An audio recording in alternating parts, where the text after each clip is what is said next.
This is how you can get better leads on Facebook ads. As someone that has been running Facebook ads for 4 to 5 years now, I have seen everything there is to know when it comes to instant forms, targeting, and creative that you need to keep in mind when it comes to wanting to run profitable ads for your clients that are looking to generate quality leads. A lot of Facebook advertisers focus on getting a lower cost per lead, unless if your clients specifically say that they only want more volume of leads, they do not care about the quality of them, then sure, focus on your cost per lead, that's fine. But I would urge you, if you do have a client like that, maybe reevaluate the partnership that you do have, because you're most likely not working with a client that values your work. But I will quickly jump into the account and just show you the things that I focus on to bring more quality leads to my clients. When it comes to testing new things, I like to use an ad set budget for this. If I know for sure that something works, then I will start using a campaign budget, because Meta does prefer that you do. Typically will reward you with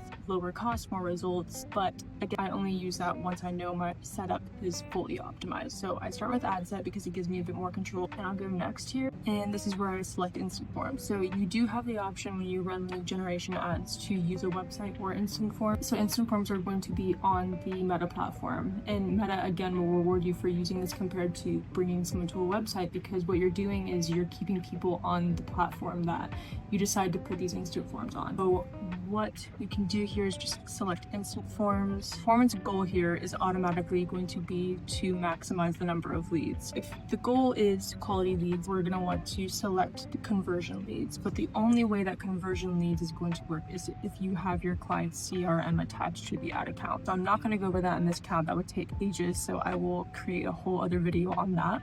But once you do have the CRM events attached to the account, that would be your top of funnel events, your mid funnel events, your low funnel events, then you would click this. And then once you do click that, you'll see another area down here where you'll be able to select any event that you want to optimize Meta towards. And what that really means is, let's just say, for example, I have sales qualified leads attached to this ad account. Then Meta will be able to see that information and start to optimize all results to getting more SQLs instead of just leads. So once you have instant form selected and you have conversion leads selected here with the event that you want to optimize the ad account towards, this is where you are going to set the budget. So let's just say that your client sells B2B services inside of the US. So what you'd want to do is go as broad as possible. Like if you can just target the US, then target the US here. And then obviously if you can also add, so your minimum age, you can add your genders that you want to target. Meta has been hiding these things recently, so it's been harder to find where to find gender targeting, and so this is where it is right here. So switch to original audience options.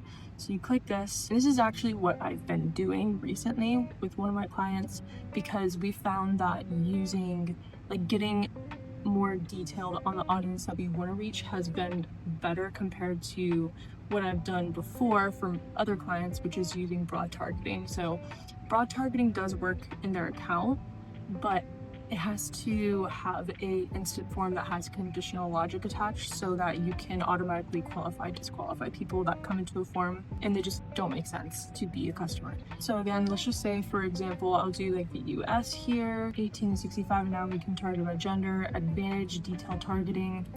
This is completely up to you. You can test it on and off. I've done that. It's really hit or miss. For the targeting that I am suggesting, it's going to be lookalikes. So I want to upload a specific customer list or a list of recent deals over the last like 30 to 60 days. And I want Meta to see that list, look at the customers, and find me more customers that are similar to them. So if you upload a list like that, you can create a lookalike audience. And I'll show you how to do that real quick. Okay, so you're gonna go to audiences, create a custom audience.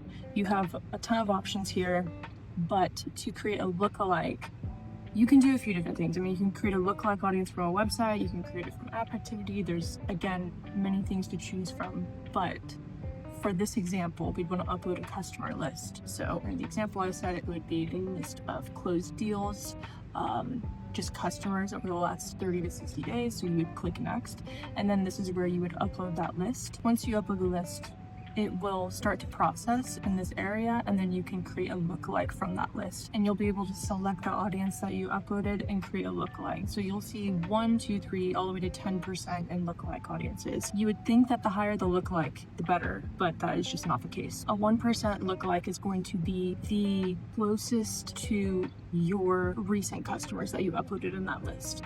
Once you expand 2%, the people that Meta is going to be reaching are not going to be as close.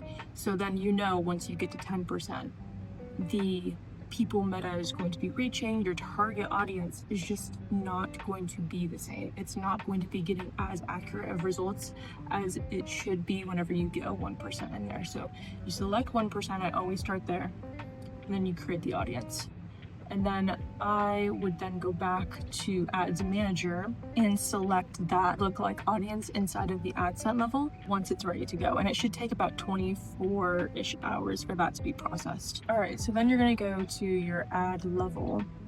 And this is where you're going to do the fun stuff. This is where you create the form. So you have more volume, more intent, rich creative. 99% of the time I'm using more volume. Higher intent, it seems like that would be better because you're getting customers that Meta says they have higher intent to convert.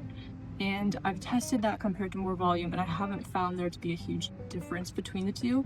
So I'll go through these in more detail in another video. I'm just gonna show you how I create forms that bring in more quality leads. Okay, so you're gonna go through, start with the intro. You just do hello, hey, fill in my form. Obviously you do not want to say that, but with the headline, with the description, you want it to speak directly to a pain point your target audience has. The more you can hit that pain point, the more likely they're going to be willing to actually fill in their information. Depending on your CRM, you might need to replace full name with first name and last name separately, which full name, first name, last name. So you would just deselect this and do first name and last name. And every client is going to be different when it comes to getting leads. So for instance, one of my clients, they have a lot of information that they need to collect. They need to know what person they're speaking to so that the sales team doesn't waste time talking to just an employee. They would rather speak to like a store manager or just the person that makes the decisions in the business. If you want to do that, if you have to do that, you have options. There's many things that you can choose here. You also want to get the description in here, make sure that that's good. And then this is the conditional logic. This is where the quality comes in. So you want to select conditional logic and you go to a question and you want to select multiple choice. So let's just use this example that it has. Then you have answers. Let's say in 3 to 4 weeks, 5 to 6 weeks, 7 to 8, and then you also want to do like 9 to 10. You are going to want to, in this example, choose people that are going to convert faster. So if someone selects 7 to 8 weeks, 9 to 10 weeks, that's too long time for people to just make a decision and pay you. What I would do in this situation is make 3 to 4 weeks, 5 to 6 weeks the qualifying answers. So if they do qualify, you have 2 options here. You can make them go to another question, or you can bring them to the end page for leads. I recommend just testing 1 question at a time. Do not start with 3 questions. Like, this is process of elimination. You want to understand what is working, why it's working. So run each test with 1 question in mind.